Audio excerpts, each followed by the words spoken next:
Coming up on the Daily O, a lawsuit following tragedy in Oklahoma City. And how marijuana regulations are changing. All of this and more is coming up. The Daily O starts now.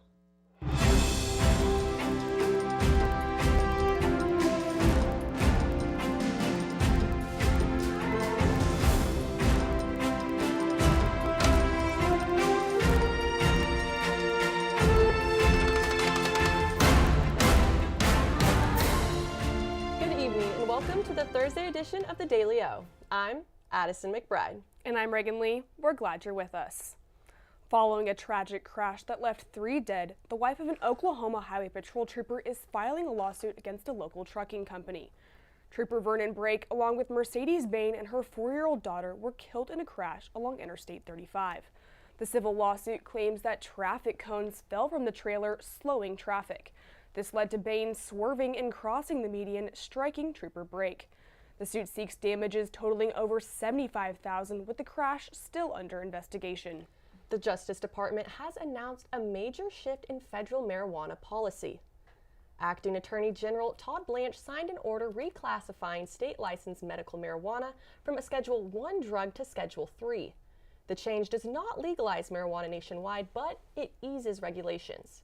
Officials say the move also creates new federal oversight aimed at cracking down on black market activity. The Oklahoma Bureau of Narcotics says the change could benefit legitimate operators while helping to target fraud and illegal grows. OBN officials say agents have seized thousands of marijuana plants in a black market investigation. OBN says its marijuana enforcement team served a search warrant at a grow operation in Wynnewood. Agents seized nearly 9,000 plants and found evidence of illegal, potentially harmful pesticides. Officials say the chemicals pose a risk to consumers if the product makes its way to the legal market. The Oklahoma Department of Agriculture also executed a warrant to seize the pesticides as the investigation continues. It's scam season here, and the city of Stillwater issues warnings for residents against a new one. Officials say they've received messages about fraudulent notices claiming to be the state of Oklahoma regarding unpaid traffic violation, tolls, and court enforcement actions. But if you look closely, the state it's located in is Missouri. They're warning residents to not be fooled by official-looking seals and say to never scan a QR code directing you to a payment site. Well, that Oklahoma wind really picked up today, but it's looking like we might have some rain overnight. Let's go to Bridget Nye in the Weather Center to see what our evening forecast is looking like. Bridget. That's right, Reagan. I don't know about you Cowboys, but I had to hold on to my cowgirl hat today because it was windy. Today we saw 82 degrees with our real feel coming in at 83. And again, that wind speed was very high at 25 miles from the south. Now we will have some storms or maybe just some rain tonight, but you'll find out more in your radar later on. That's it for me. Back to you two at the desk. Thanks, Bridget. When we return, we're sitting down with one of our seniors to discuss his time here. And a major funding boost for our school. The Daily O returns right after this. Hi, welcome to Sugar Llamas. Well, I'm the owner of Sugar Llamas here in Stillwater. My name is Chad O'Rourke. We want to create a customer-centric culture and create an experience for our customers when they come in. Our ice cream in particular, you can get it other places, but I'm only aware of like one other place besides the Sugar Llama in the state of Oklahoma that you can get it. We actually ship it in from up north, but when it comes to our coffee, you cannot get Sugar Llama coffee anywhere else in the world. You might find a blend similar to it, but you're not going to get Sugar Llama coffee anywhere but a Sugar Llama. It is proprietary to us. We really actually want to get more involved within our community. It's not just about making money, but it's about serving our community and becoming a part of the community here.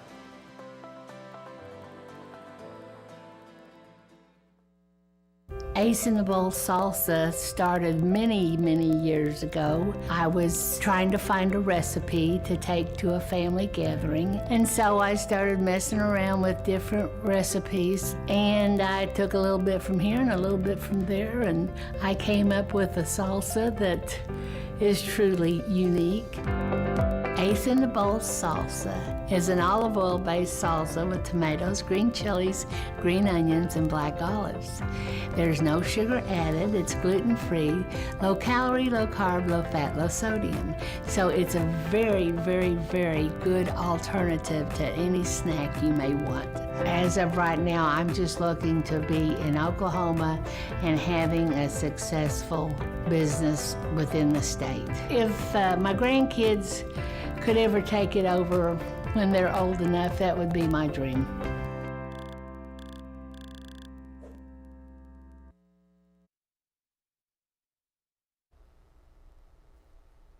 As we prepare to wrap up our semester, one of our award-winning seniors is here, and he's going to talk about his collegiate career and how he keeps our Thursday shows running behind the scenes. Joining us now in the studio is Jared Barnes. Jared, thank you for being here. Yeah, I'd say thanks for having me, but you just let me come downstairs, so that's kind of fun. Okay, so you came from upstairs. Tell us a little bit about what you do. Yeah, so right now I'm a technical director for the Thursday show. So technically I'm the one pressing buttons upstairs while you guys are doing all the show. And so I like to kind of be behind the scenes and just let you guys basically be the stars, and I just get to make you shine a little bit brighter. So. Well, speaking of stars, Jared, you recently won an award. Tell us about that. Yeah, so I was fortunate enough to be in a class that did the homecoming parade show, which you were also in. Yes. It was a blast, and we had a great time. And then I found out that they were going to submit that for awards, and I felt honored just to know, like, hey, they picked me to do this, and that means a lot to me. That meant something for them to have my show be submitted. So I ended up winning Best Director in the state. But again, it's one of those situations like, I don't win Best Director without the people that are on the show doing their best jobs, and just putting everything they have into it as well, because I think that's what's important. Is directing is fun, TDing is fun, but it's all about the people you get to work with, which I've been very fortunate here at Oklahoma State. So. Yeah, so tell me about some of those relationships that you've got here at OSU. I've made some of my best friends here. So in the Ocali studios, even at my job on campus, it's been a blast. I haven't been here long. I'm an old man for a senior. I'm 23. But with that being said, they all, I've made a ton of friends that have just taken a liking to me, and it's been awesome. I've created great new relationships. I've been invited to weddings that I never thought I would be going to. I've made, good friends here in the studio to where we can go out and have a good time and, create memories. Yeah. And so that's important. Obviously, you get the schooling that you want for the future, but you also get to create memories and, have these lasting memories that will live on forever. Yeah. So, yeah. Well, you've been here at OSU just for a short amount of time, but how long have you been working with technical directing for? Yeah, so I think this is my second full year, so in May it would be 2 years exactly. And I learned under Devin Bloomer, who was an awesome teacher, and I just grasped onto it immediately. I love working behind the scenes, pushing the buttons. I have a background in audio work, so I actually did some music work at UCO at ACM, which is Academy of Contemporary Music. And it was really cool because I could kind of take that background experience and turn it into TV. Yeah. All right, now let's mess with cameras. Let's have everything kind of jive together and create, this really cool product. So it's been really fun, learning kind of the ropes of how to work a switcher board, what are some cool features that you can do with these sort of things, and just how to make a show better. Yeah. So you mentioned you do audio work. Do you have a musical background at all? I do. Okay. I have a little bit of a musical background. So basically in my family, everyone has to do band at some point in their life, right? So I grew up, I played trombone, and then I was like, not for me, so I joined percussion, and then I ended up drumming for my church band. And then after that, I did an internship for the worship team. And so my boss for my internship said, hey, why don't you look into some music stuff? And so that's where I found my passion for working behind the scenes in music and recording music and stuff like that. So I was kind of fortunate to create some relationships in the music business as well, to where it's like we can go sit in a studio, listen to someone recording a song, and kind of create some magic of that as well. So. Yeah, that's super cool. I'm jealous of anyone. I have no rhythm at all, so any people with musical... Anybody can have rhythm. Anybody. That... Tambourines are built for everyone, Okay, I might pick up a If you can tambourine clap, later. You also have a little. Okay, hey, thank you. Well, okay, so we talked about the homecoming parade, a lot of fun. We talked about some of your other classes. What are some of your favorite memories? or a favorite memory off the top of your Like mind. just here at O'Colly? Or Just here at in general? O'Colly, the major, OSU, whatever, Yeah. whatever you got. So, man, too many to pick from. That's for sure. I'm actually gonna kind of say a part of it is the homecoming parade Yeah, because because I was there. What? No. Sure, exactly. No, more so the fact that it wasn't that it was submitted for an award. It was actually what happened after the cut that was submitted for an award. So the way it works is we send a specific part of the show. That's what the award is. Well, after that, we ended up having a rain party. Yes. Everything's getting rained on, and it's just like, wow, what the heck is going on? Some people are panicking. And then we ended up having a show while it's pouring down rain, and we're trying to adapt, and there's a bunch of moving parts. And so I'd have to say that was just one of the best memories from basically everything, everything we did in that class, and it was just so much fun to do. Yeah. So. Well, Jared, I could talk to you all day and rehash the memories. It's Yeah. been so much fun. I know I'm going to miss you. I've learned a lot from you just as a leader, so I appreciate that. But I'm going to have to send it back to Reagan at the desk. Thanks for joining us, Jared. Yeah, thank you. Well, we'll definitely miss you, Jared. Well, Oklahoma lawmakers have approved major funding to boost agriculture research here at Oklahoma State University. The state is investing $40 million to build a new agronomy discovery center in Stillwater. University leaders say the project will modernize research facilities and support programs focused on crops, soil, and sustainability. The center will also house extension services and agriculture academic programs. Officials say the investment, combined with a new veterinary teaching hospital, positions OSU as a national leader in agriculture and animal health. The project still requires $10 million in private funding before construction can move forward. The storms are on their way to Stillwater over the next few days, so let's check back in with Bridget to see what we can watch out for. Bridget? That's right, Cowboys. We can see some expected rain coming in, but let's take a look. As you can see, we're going to have a storm system start to develop up in Kansas and then make its way down to Bartlesville and to Tulsa and eventually hit Stillwater late tonight. Looking at tomorrow, we will see that the storms have already passed through, but they will be in eastern Oklahoma. And then on Saturday morning, we will see that our state will have some cloud coverage, but the rain will be done by then. What to look out for?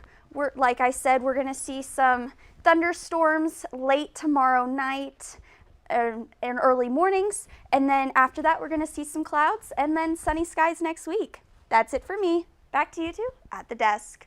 I'll definitely be keeping my umbrella handy. When we return, an update on aggressive action in Iran and funding talks reaching the House. The Daily O returns right after this. We would design something, it was set on the counter, and people was either, if enough of them said, this isn't it never made to the line. Dad was excited that they're all original. They were all designed on Mom's kitchen table, and it gets in your blood after a while. We're very happy that Pamela and Michael have taken over the business and kept the family going. We took the business over in 2017. When we found that it was available, we wanted to keep the legacy of family alive, but it was also incredible products that deserved to be a part of Made in Oklahoma's story. We were a part of Made in Oklahoma years ago, and so it kind of grew as Made in Oklahoma grew. Oklahoma is ingrained into everything that we did. We've been here most of our life. That's what we entailed our whole business on, was the Oklahoma homegrown feeling. Deep Fork Foods started in 2014. We started off with our nut products, and now we produce everything from jarred products to cookie mixes and pancake mixes and dried products for people, as well as our spice blends. Now we produce over 168 different products for ourselves and about 20 to 30 other companies in Oklahoma.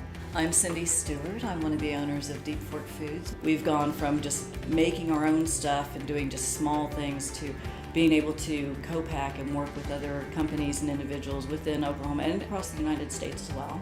I'm just really thankful for the journey that we've had so far and really look forward to the future where we're taking Deep Fork Foods and being able to provide more value for Oklahoma and its economy, as well as all the people within the state. I love the opportunities that being in a food business provides. I absolutely love sharing food and good stories with people, so this just gives us another connection. And I can't wait to see where this path takes us with it.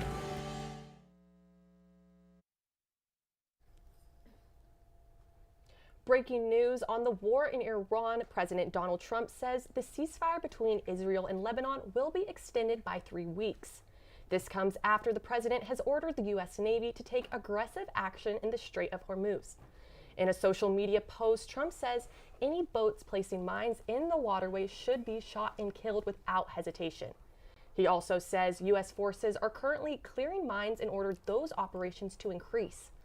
Officials say tensions in the region and threat of sea mines could disrupt shipping and impact global markets.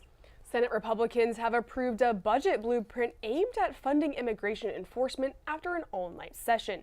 The measure passed in a 50-48 vote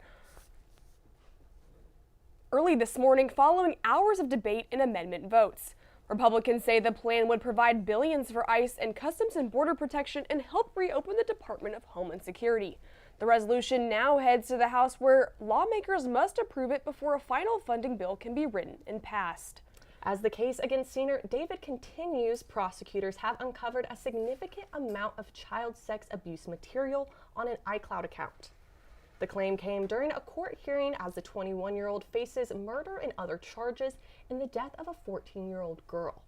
Prosecutors told the court the case involves 40 terabytes of digital evidence still being processed. Defense attorneys say they will vigorously fight the charges to maintain his innocence. Warner Bros. Discovery shareholders have approved a massive media merger with Paramount Skydance. The vote clears a major hurdle for the proposed $111 billion takeover deal. The combined company would include major brands like HBO Max, CNN, CBS, and Paramount Pictures. Company leaders say the merger would create a next-generation media giant competing in the global streaming market. Shareholders are set to receive a significant premium as part of the agreement. The deal still requires final approvals before it can be completed. The big wins keep coming for Cowgirl softball. Andrew Dunham is in the Sports Corner with how this one turned out right after this.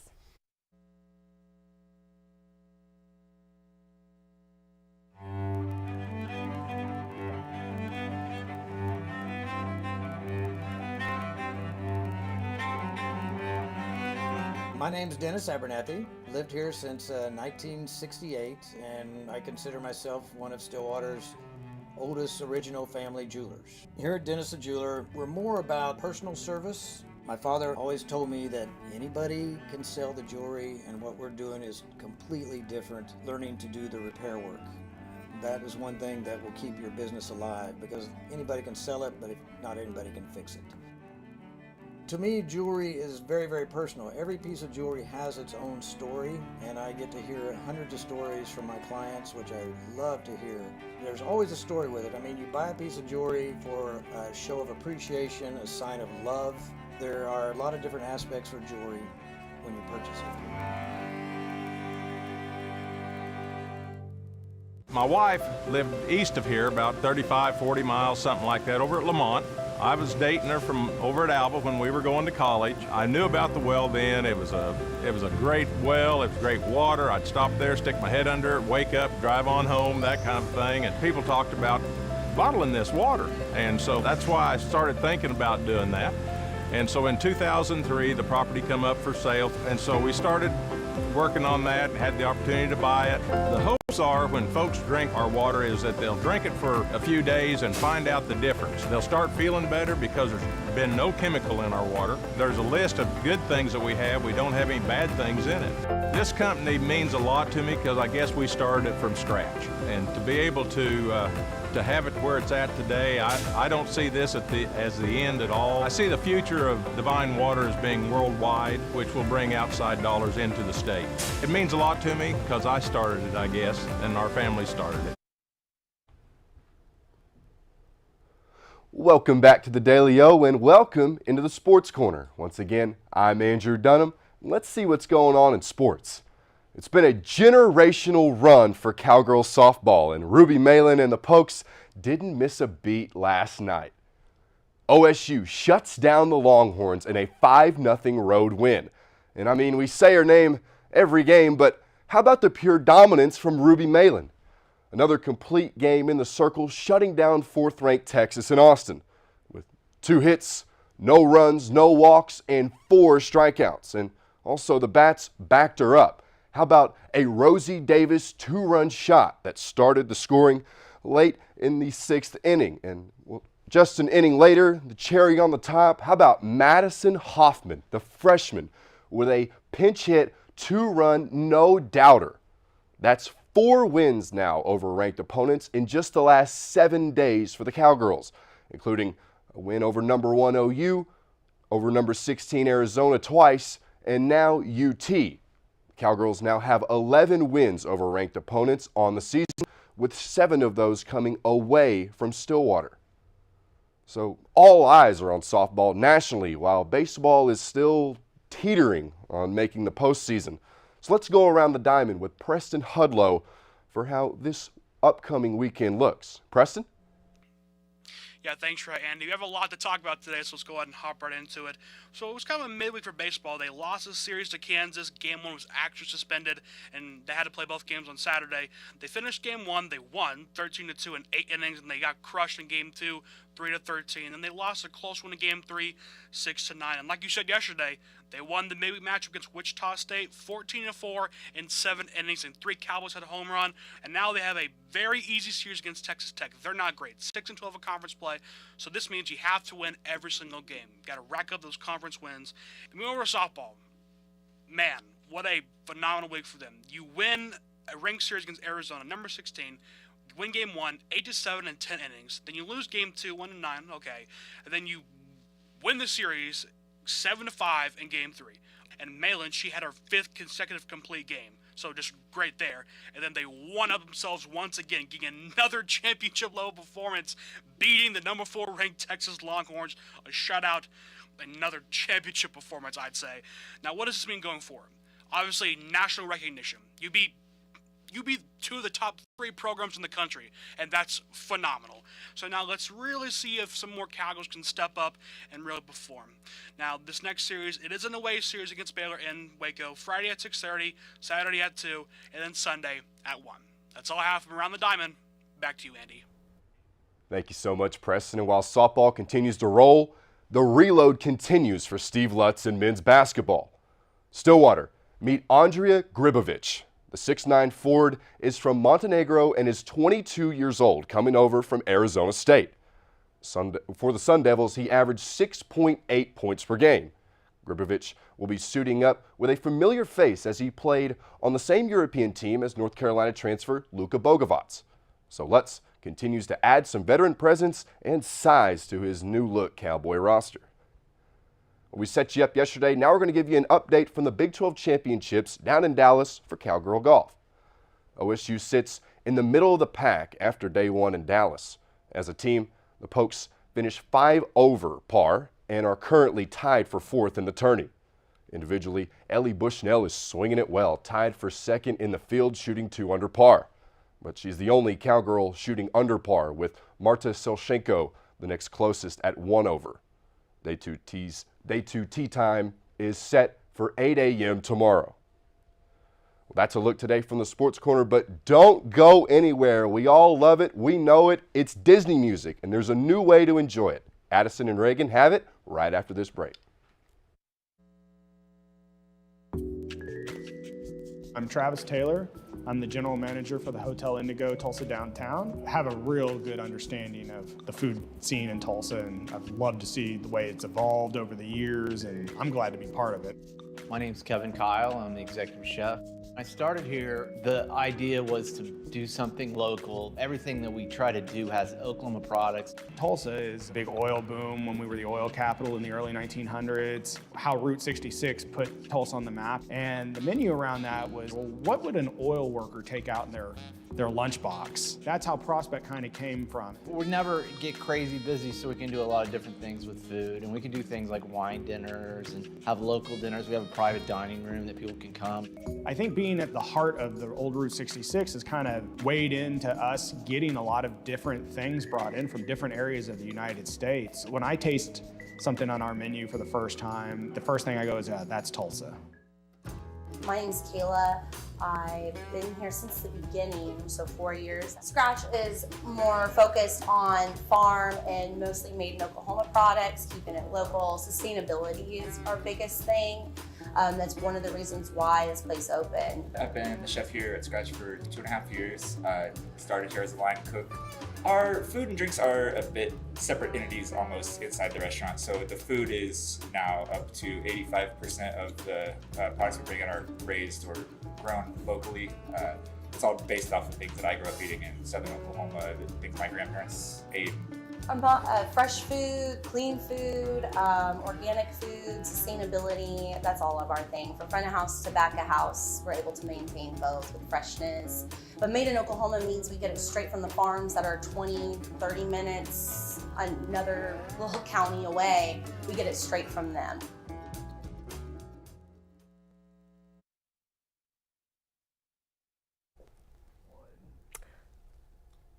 Two stars are hitting the dance floor in the fall. Kennedy Coyle has that in your A-List update. Kennedy? That's right, Reagan. The first two contestants of Dancing with the Stars Season 35 have been announced. The first contestant is Sierra Miller from Summer House. The second star revealed is Mara Higgins from Love Island. Both Miller and Higgins have also starred in the reality TV show The Traitors, with Higgins placing second in Season 4. Disney says the full cast will be revealed at a later date. Dancing with the Stars Season 35 is set to air in the fall. That's all for me. Back to you guys at the desk. Thanks, Kennedy. Disney is putting a new spin on fan favorite songs, bringing them to life through American Sign Language for National Deaf History Month. Disney Animation says 3 popular songs will be reimagined in ASL and stream on Disney Plus later this month. The lineup includes We Don't Talk About Bruno from Encanto, The Next Right Thing from Frozen 2, and Beyond from Moana 2.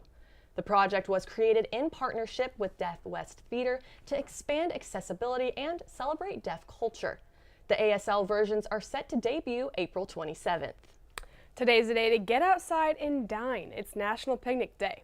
From sandwiches and fruit to full barbecues, picnics can be as simple as or as elaborate as you want. The tradition dates back to 18th century France, where dining al fresco meant sharing food under the open sky. Experts say adding games like frisbee or catch can make the day even more fun. Whether at a park or even in your living room floor, National Picnic Day is all about enjoying good food and good company. Well, before we go, let's send it back to Bridget Knight in the Weather Center, who has our 7-day forecast. Bridget, how's that picnic weather looking? Thanks, Addison. Well, as this is a live show, I get to give you a live update. Currently, Stillwater is under a tornado watch, so maybe you don't have a picnic just today. Looking at our 7-day forecast, we can see that we had sunny skies today, but as we continue on with tonight and this weekend, we're going to see those thunderstorms coming in, and then as we continue through the week, we'll see those clouds disappearing, and then we'll have sunny skies at the beginning of next week with our temperatures in the 70s. So guys, I heard it's picnic day. Maybe let's not do it today. But what do you guys like to have in your picnics? Yeah, no picnics in the tornadoes. I don't know. I feel like we talked a little bit about the show. Sandwiches are normally the go-to, but Reagan said it in her read. Do you guys consider picnics to be an indoor thing too? I never really thought about it until today, but I think it might have to be an indoor thing today. Picnic in a show, like a outdoor movie on the TV? Yeah, I think that sounds fun. We should try. Could have had one right here. Yeah. You know? Yes. National Day. You asked me what I cannot not bring watermelon. Watermelon. You know, I feel like it's Gotta have refreshing. watermelon. If the weather's great, it's a summer fruit, and I think it's an underrated fruit as well. It's one of my favorites. Totally. Watermelon. I love it.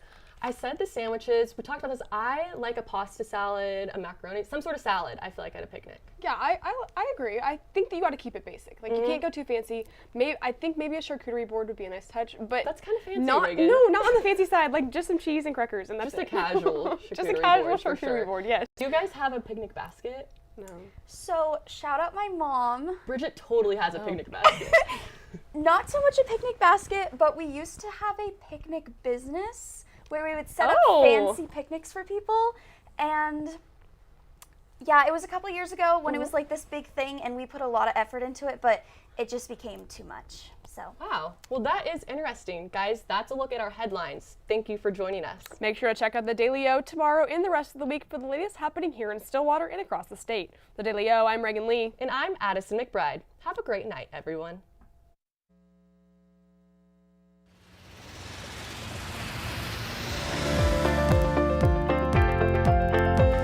hopes are when folks drink our water is that they'll drink it for a few days and find out the